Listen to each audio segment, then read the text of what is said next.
సందర్భం ఆ రోజు ఎన్డీఏ ప్రభుత్వం చాలా స్పష్టంగా చెప్పాం, విధ్వంసం నుంచి రాష్ట్రాన్ని కాపాడతాం, అదే మరి పునర్నిర్మాణ దిశగా ఈ రాష్ట్రాన్ని ముందుకు తీసుకుపోతామని చెప్పి ఈ ఒక్క సంవత్సరం తొలి అడుగు మాత్రం నేను ఒకటే మీ అందరికీ విజ్ఞప్తి చేస్తున్నా.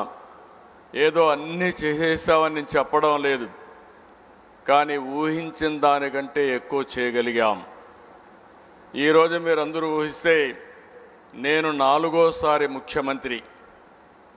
ముఖ్యమంత్రి పదవి నాకు కొత్త కాదు. ఇంకా క్లిష్టమైన సమయాల్లో ముఖ్యమంత్రి అయ్యాను. ఆర్థిక వ్యవస్థ 95లో అయితే చిన్న భిన్నమై జీతాలు కూడా ఇవ్వలేని పరిస్థితి ఉంటే ఆ రోజు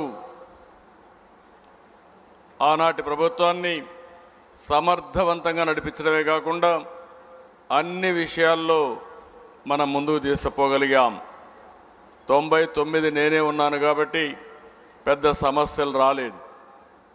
2014లో రాష్ట్రం విభజనై కూర్చోవడానికి ప్లేస్ లేకపోతే ఇక్కడ నేను వచ్చాడు బస్సులో కూర్చొని పరిపాలన ప్రారంభించాం.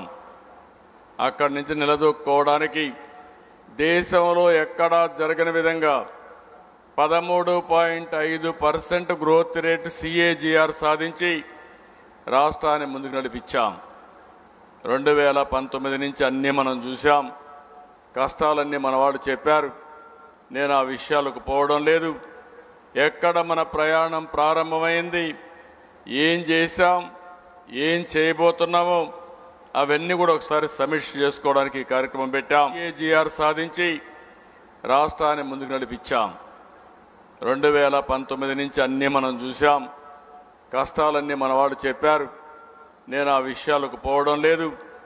ఎక్కడ మన ప్రయాణం ప్రారంభమైంది, ఏం చేశాం, ఏం చేయబోతున్నామో అవన్నీ కూడా ఒకసారి సమీక్ష చేసుకోవడానికి ఈ కార్యక్రమం పెట్టాం.